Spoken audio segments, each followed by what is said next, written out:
오늘의 주인공은 69살의 장년 이영숙 님입니다. 그녀는 중병을 앓고 있지도 경제적으로 궁핍하지도 않습니다. 단지 서서히 늙어가고 있을 뿐이죠. 그녀의 소망은 소박했습니다. 만년의 딸네 가족과 함께 살며 오순도순 지내는 것. 그녀는 자신이 조금 더 눈치를 살피고 폐를 끼치지 않고 그저 철든 부모가 된다면 따뜻한 보살핌과 곁을 얻을 수 있으리라 믿었습니다. 그래서 밥을 짓고 청소를 도맡았습니다. 손자를 돌보며 숨소리조차 조심했고 걷는 소리마저 죽였습니다. 하지만 돌아온 것은 사위의 차가운 한마디였습니다. 이제 장모님도 거처를 옮기시는 걸 고려해봐야 하지 않을까요? 손자의 무심함, 딸의 침묵. 그녀는 그때마다 스스로에게 되뇌었습니다. 괜찮아. 내가 조금만 더 참으면 돼. 모두가 그녀가 그렇게 끝까지 참고 견딜 거라 생각했습니다. 하지만 어느 평범한 저녁, 그녀가 던진 한마디는 가족 모두를 침묵하게 만들었습니다. 내가 딸 앞에서 철이 들려고 노력하고서야 알았다. 이것이 핏줄에게서 느끼는 가장 아픈 깨달음이라는 것을. 이 한마디는 단순한 작별 인사가 아니었습니다. 그녀 인생의 반전이었습니다.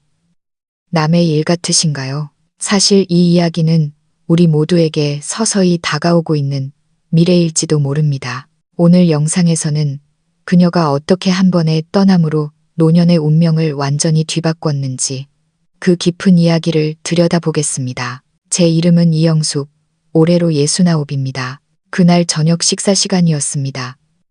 여느 때처럼 손자 민준이의 밥그릇에 갈비 한 점을 집어주었죠. 고기가 그릇에 닿기도 전에 아이는 미간을 찌푸리며 말했습니다.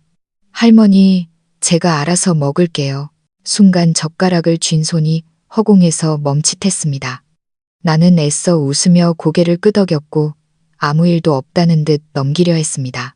하지만 곁눈질로 본 사위, 박서방의 얼굴에는 감출 수 없는 짜증이 서려 있었습니다. 가슴이 덜컥 내려앉았습니다. 딸 지은이가 황급히 분위기를 수습하려 끼어들었습니다. 엄마, 놔두세요. 이제 민준이도 커서 혼자 먹는 습관 들여야죠. 나는 슬그머니 젓가락을 거두고 밥그릇에 코를 박은 채 묵묵히 밥만 넘겼습니다. 아무렇지 않은 척하려 애썼지만 명치 끝이 꽉 막힌 듯 답답했습니다. 유난히 씹는 소리가 크게 들리는 것 같았고 숟가락이 그릇에 부딪히는 달그락 소리마저 천둥처럼 귀를 울렸습니다. 그 모든 소리가 마치 제게 이렇게 속삭이는 듯 했습니다. 너는 이 집의 주인이 아니야. 눈치를 보며 머물다 가는 손님일 뿐이지. 문득 아주 오래전 기억이 떠올랐습니다. 저 역시 친정어머니에게 똑같이 말했던 적이 있었습니다. 엄마, 제발 이것저것 다 해주려 하지 좀 마. 내가 알아서 한다니까. 그때는 어머니의 관심이 그저 귀찮은 잔소리라고만 생각했습니다. 어머니가 자식의 삶에 당신의 흔적을 조금이라도 더 남기고 싶어 했다는 걸 그땐 미처 몰랐습니다. 이제야 그 차례가 제게 돌아온 것입니다. 식사가 끝나고 습관처럼 그릇을 치우려 일어섰습니다. 딸이 다급히 말리더군요. 엄마, 괜찮아요. 오늘은 제가 할 테니 들어가서 좀 쉬세요. 나는 엉거주춤 자리에 멈춰섰습니다. 갈 곳 잃은 손을 어디다 둬야 할지 몰라. 허공을 배회하다 결국 어색하게 웃으며 방으로 돌아왔습니다. 방문을 닫자 거실의 온기는 차단되었고 바깥 세상의 모든 일이 나와는 상관없는 남의 일처럼 느껴졌습니다. 침대 모서리에 걸터 앉아 쭈글쭈글해진 손등과 굳은 살을 내려다보는데 코끝이 시큰해졌습니다. 그 순간 깨달았습니다. 철이 든다는 것은 정말로 이해심이 깊어져서가 아니라 더 이상 선택의 여지가 없을 때 찾아오는 것이라는 사실을요. 자식은 컸고 그들만의 가정이 있고 그들만의 속도가 있습니다. 내 마음속에 아무리 사랑이 넘쳐도 이제는 그 열정을 접고 조용히 한 구석에 머무는 법을 배워야 합니다. 방해하지 않고 귀찮게 하지 않는 것. 부모가 자식 앞에서 철이 들기 시작했다면 그것이야말로 가족이라는 이름 아래 겪는 가장 아픈 각성의 순간일 것입니다. 처음부터 이렇게 눈치를 보며 살았던 건 아니었습니다. 제가 은퇴하던 해 딸 지은이가 아이를 낳았습니다. 어느 날 밤 딸이 울먹이며 전화를 했습니다. 엄마, 나 정말 너무 힘들어. 와서 좀 도와주면 안 돼? 수화기 넘어 들려오는 딸의 물기, 어린 목소리에 저는 1초도 망설이지 않았습니다. 다음 날 바로 옷가지 몇 벌을 챙겨 시외버스를 타고 딸네 집으로 달려갔습니다. 초반에는 정말이지 소처럼 일했습니다. 새벽 6시에 일어나 손주 아침을 챙기고 출근하는 딸과 사위의 도시락을 싸고 아이를 유치원에 데려다주고 집에 돌아오면 빨래, 청소, 저녁 준비까지 엉덩이 붙일 새가 없었습니다. 밤이 되어서야 겨우 숨을 돌렸지만 마음만은 기뻤습니다. 아이들이 조금이라도 편할 수 있다면 내 몸 고단한 건 아무것도 아니라고 생각했습니다. 딸의 웃는 얼굴, 손자가 할머니 하고 부르는 소리면 피로가 씻은 듯 사라졌으니까요. 하지만 어느 날 딸이 주방에서 볶음 요리를 하는데 제가 옆에서 접시를 꺼내주며 무심코 한마디를 건넸습니다. 오늘 저녁은 좀 담백하게 하는 게 어떠니? 박서방, 요즘 속이 안 좋아 보이던데. 딸이 뒤집개를 내려놓더니 낮게 가라앉은 목소리로 말했습니다. 엄마, 너무 신경 쓰지 마세요. 그런 건 우리가 알아서 해요. 그 말은 가시가 되어 가슴에 박혔습니다. 간섭하려던 게 아니었습니다. 혹시라도 사위가 불편해해서 부부싸움이라도 할까봐. 그게 걱정되어 거들었을 뿐인데 딸은 저를 도움이 아닌 간섭으로 느꼈던 겁니다. 그날 밤 저는 잠을 설쳤습니다. 내가 너무 나선 건가? 손을 좀 떼고 입을 좀 다물어야 하나? 수만 가지 생각이 꼬리를 물었습니다. 하지만 다음 날 아침 늦잠 자는 손자를 보면 저도 모르게 옷을 입혀주고 있었고 쌀 씻는 걸 깜빡한 딸을 보면 또다시 밥솥에 손이 갔습니다.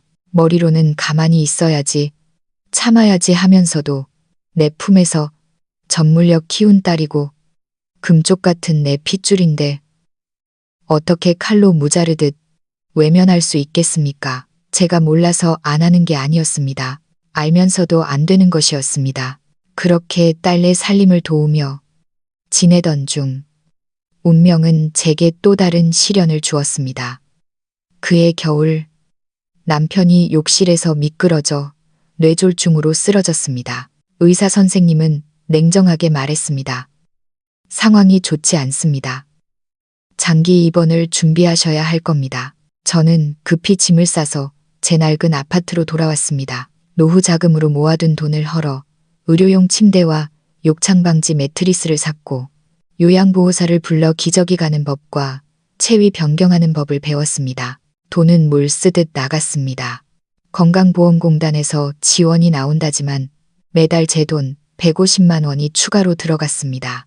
아플 수도 쉴 수도 없었습니다. 제가 쓰러지면 남편을 돌볼 사람이 아무도 없었으니까요. 처음엔 딸이 매주 주말마다 손자를 데리고 왔습니다. 집안이 시끌벅적하니 고단한 삶에도 희망이 보이는 듯 했습니다. 하지만 시간이 갈수록 발길은 뜸해졌고 통화 시간은 짧아졌습니다. 한 번은 간신히 딸과 통화가 되었는데 딸이 다급하게 말했습니다. 엄마, 민준이 학원 레벨 테스트 때문에 정신이 없어요. 당분간은 못 가요. 엄마가 좀만 참으세요. 그리고는 전화가 뚝 끊겼습니다. 저는 멍하니 누워있는 남편의 손을 잡고 텅 빈 방을 둘러보았습니다. 그 2년 동안 저는 통잠을 자본 적이 없습니다. 낮에는 밥을 갈아 콧줄로 넣어주고 기저귀를 갈고 욕창이 생길까 마사지를 했습니다. 밤에는 남편의 앓는 소리에 선잠을 깨며 대기했습니다. 눈앞이 캄캄해질 정도로 힘들었지만 잠시도 긴장을 놓을 수 없었습니다. 어느 날 휠체어에 남편을 태우고 아파트 단지를 산책하다 이웃집 박 여사를 만났습니다. 그녀가 제 어깨를 두드리며 한숨을 쉬더군요.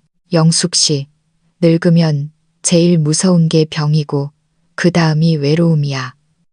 저는 웃으며 고개를 끄덕였지만 돌아서서 남몰래 눈물을 훔쳤습니다. 남편이 떠나던 날은 봄비가 추적추적 내리는 새벽이었습니다. 병실엔 저 혼자뿐이었습니다. 남편은 마지막 숨을 몰아쉬며 제 손을 잡은 채 입술을 달싹였습니다. 소리는 나지 않았지만 저는 알 수 있었습니다. 고생했다 라고 말하고 싶었겠지요. 딸이 병원에 도착했을 때 남편은 이미 흰 천에 덮여 있었습니다.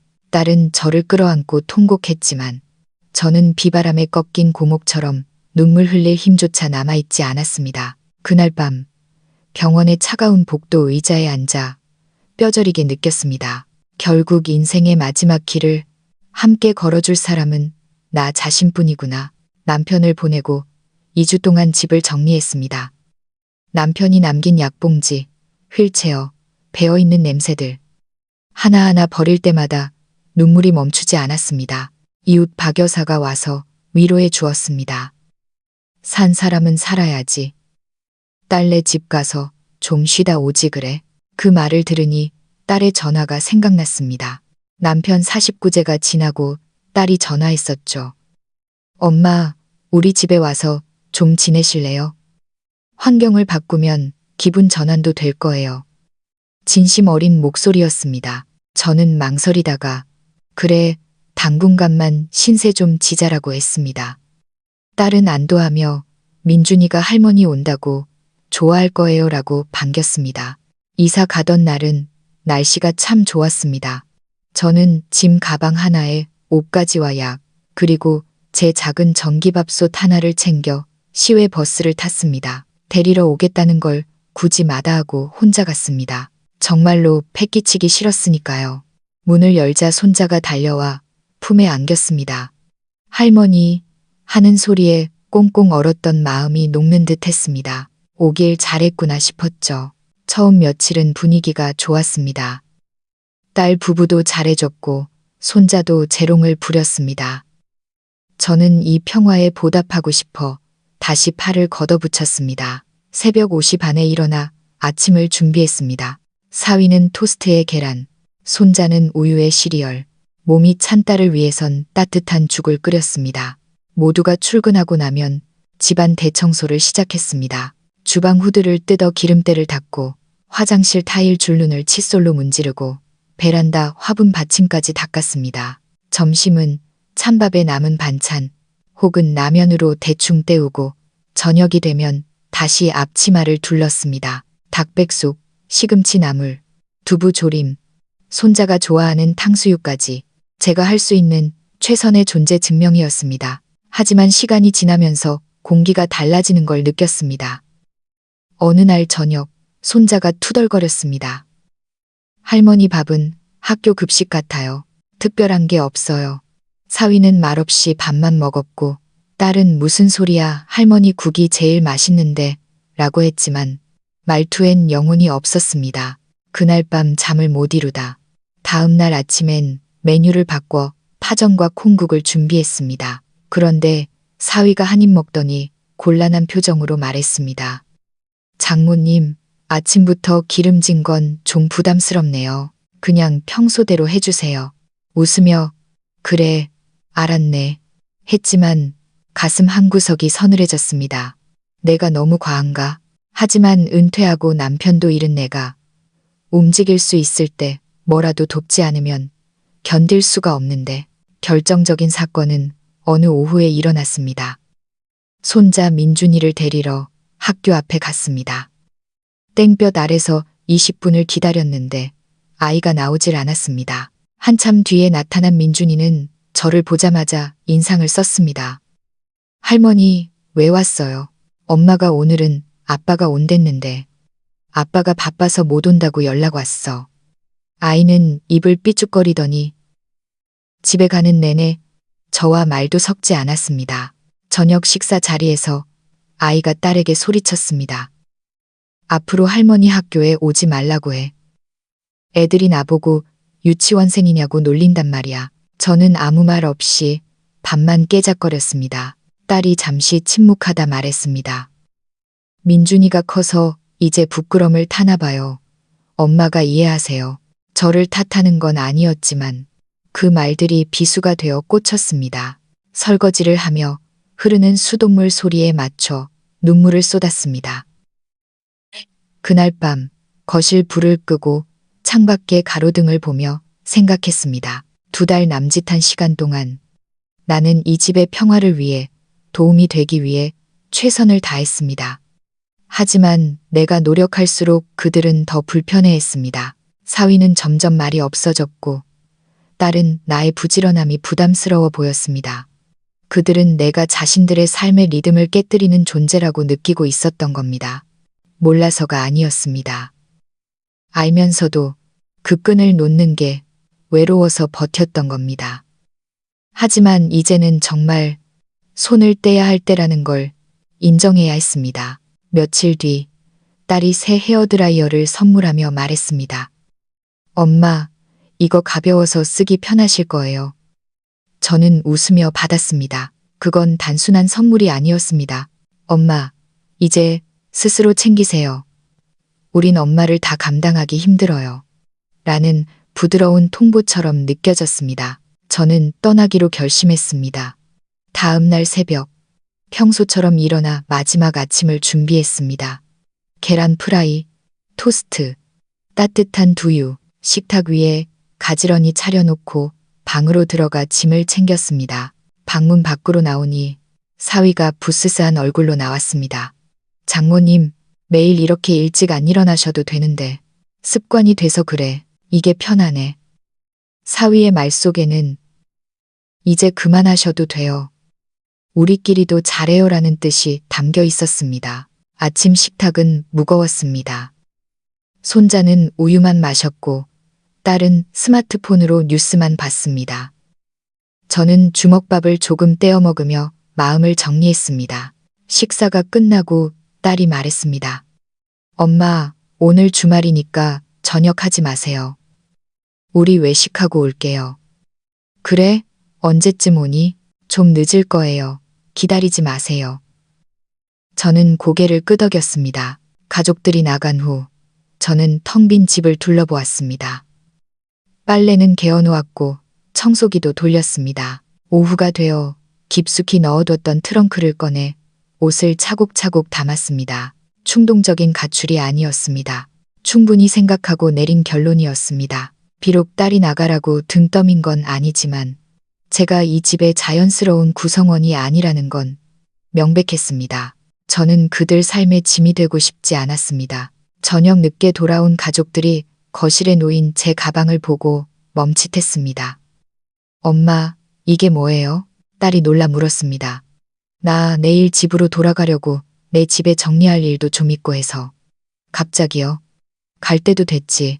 2달이나 있었는데 너희도 너희만의 생활이 있어야지. 딸은 뭐라 말하려다 입을 다물고 한참 뒤에야 작은 목소리로 말했습니다. 엄마, 굳이 그렇게까지 철든 척 안 하셔도 되는데. 그 말에 가슴이 쿵 내려앉았습니다. 철든 척. 그래요, 그들도 알고 있었던 겁니다.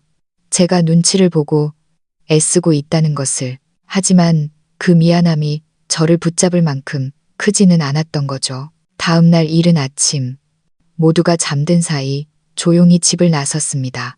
딸과 사위가 엘리베이터까지 배웅을 나왔습니다. 그동안 고마웠다. 잘 지내라. 사위는 꾸벅 인사를 했고 딸은 눈시울이 붉어진 채 아무 말도 못했습니다. 저는 캐리어를 끌고 아파트 단지를 빠져나왔습니다. 아침 해가 떠오르고 뺨을 스치는 바람이 차가웠지만 이상하게도 마음은 날아갈 듯 가벼웠습니다. 이건 도망치는 것도 삐쳐서 가는 것도 아닙니다. 내 존엄을 위한 능동적인 선택이었습니다. 내 낡은 아파트 문을 열자께 수한 냄새와 함께 정막이 흘러나왔습니다. 손자의 웃음소리도 그릇 부딪히는 소리도 없었습니다. 하지만 가방을 내려놓고 크게 심호흡을 했습니다. 그래, 이게 내 집이지. 사실 돌아오는 버스 안에서 손이 떨렸습니다. 외로움이 두려웠던 게 아닙니다. 너무 가까운 관계는 오히려 서로를 찌르는 가시가 된다는 걸 인정하는 게 아팠을 뿐입니다. 돌아온 첫날부터 저는 다시 움직였습니다. 먼지를 털고 묵은 때를 벗겨냈습니다. 전기포트를 닦아 보리차를 끓였습니다. 저 혼자 먹을 고구마 죽을 쓰면서 딸네 집에서 칠첩반상을 차릴 때보다 마음이 더 편안했습니다. 맵게 먹든 짜게 먹든 아무도 뭐라 할 사람이 없었으니까요. 라디오를 켜니 흘러간 옛 노래가 나왔고 DJ의 목소리가 다정한 말벗처럼 느껴졌습니다. 저녁에는 아파트 단지 공원으로 나갔습니다. 낯익은 이웃들이 보였습니다. 어머, 영숙 씨 왔어? 딸네 집 좋다더니 왜 벌써 왔어? 박 여사가 반갑게 자리를 내주며 해바라기 씨 한 줌을 쥐어줬습니다. 그녀가 며느리 흉을 보고 손자 자랑을 하는 걸 들으며 같이 웃었습니다. 설명이 필요 없는 이 편안한 관계가 저를 안도하게 했습니다. 다음 날부터 저는 주민센터에 나가 노인 도시락 배달 봉사를 신청했습니다. 다리가 튼튼하니 걷기 운동도 하고 좋았죠. 도시락을 건네받는 홀몸 어르신들이 고마워요라고 손을 잡아줄 때마다 가슴 속에서 무언가 따뜻한 것이 차오르는 걸 느꼈습니다. 아, 나 아직 쓸모 있는 사람이구나. 건강 체조 교실에도 등록했습니다. 또래 아줌마들과 엉덩이를 흔들며 춤을 추고 끝나면 믹스커피 한잔하며 깔깔대고 웃었습니다. 특별할 것 없지만 꽉 찬 하루였습니다. 어느 날 저녁 딸에게서 전화가 왔습니다. 엄마, 잘 지내? 밥은 잘 챙겨 드시고? 그럼 너희 집보다 훨씬 편하다. 잠시 침묵이 흐르더니 딸이 물었습니다.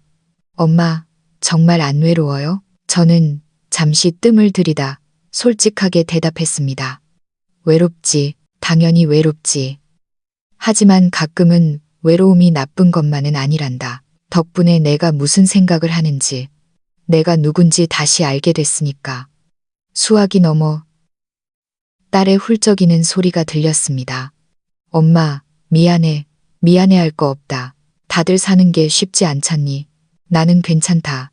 그 후로 딸은 한 달에 한 번 정도 반찬을 해서 찾아옵니다.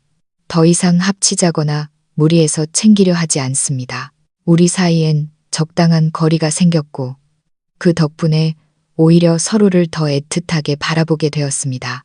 저는 더 이상 딸의 삶을 짓누르는 짐이 아니고 딸도 제 인생의 유일한 목표가 아닙니다. 요즘 저는 베란다 의자에 앉아 햇볕 쬐는 걸 좋아합니다. 창밖으로 들리는 과일 트럭 소리, 아이들 떠드는 소리가 평화롭습니다. 예전엔 철이 든다는 게 자식을 위해 희생하고 참는 건 줄 알았습니다. 젊어서는 부모 말 듣고, 결혼해선 남편 내조하고, 늙어서는 자식에게 패 끼치지 않으려 눈치 보고, 평생을 철든 여자로 살았습니다. 그런데 정작 저 자신에게 물어본 적이 없더군요. 영수가, 넌 괜찮니? 넌 행복하니? 이제야 깨닫습니다. 진정으로 철이 든다는 건 남을 위해 나를 지우는 게 아니라 내 스스로 바로 서는 법을 배우는 것이라는 걸요. 아무도 나를 온전히 책임져 줄 수 없다는 걸 인정할 때 비로소 진짜 내 인생이 시작됩니다. 저는 딸을 원망하지 않습니다. 딸은 딸의 인생을 사느라 바쁠 뿐입니다. 저 또한 제 인생을 살면 그만입니다. 먹고 싶을 때 먹고 자고 싶을 때 자고 아프면 스스로 병원에 갑니다. 누군가의 전화를 기다리지 않고 서점에 서서 잡지를 읽고 공원을 산책합니다. 이 소소한 일상이 제 만년의 풍경입니다. 혹시나 혼자 있다가 쓰러져 며칠 뒤에나 발견된다 해도 저는 지금의 선택을 후회하지 않을 겁니다. 이것은 누가 베푼 동정이 아니라 제가 선택한 자유니까요. 저와 비슷한 연배의 친구들에게 꼭 하고 싶은 말이 있습니다. 지금까지 자식을 위해, 가족을 위해 평생 철들며 살아오셨다면 이제는 그 철듦을 당신 자신을 위해 쓰세요. 자식에게서 한 걸음 물러나는 것은 냉정이 아닙니다. 자식도 놓아주고 나 자신도 놓아주는 진정한 사랑입니다. 인생 후반전 가장 필요한 건 타인에 대한 배려가 아니라 나 자신에 대한 예의입니다. 여러분은 어떻게 생각하시나요? 자식의 눈치를 보며 함께 사는 삶과 외롭더라도 자유로운 내 삶. 당신이라면 어떤 선택을 하시겠습니까? 댓글로 여러분의 이야기를 들려주세요. 우리가 나누는 이야기들이 서로에게 위로가 되길 바랍니다. 지금까지 황혼의 인생길이었습니다. 감사합니다.